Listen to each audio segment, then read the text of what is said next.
Hi guys! For today's video, magdidikit tayo ng wallpaper, bricks wallpaper sa aming pader. Kaya samahan nyo ako at panoodin na din.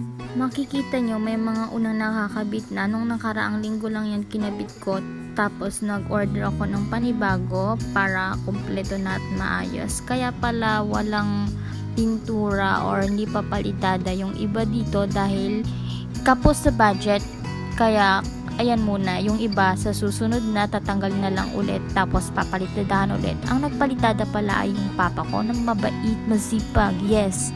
At yung nakikita yung pintura na kulay white, ako na nagpintura dyan para mabilis.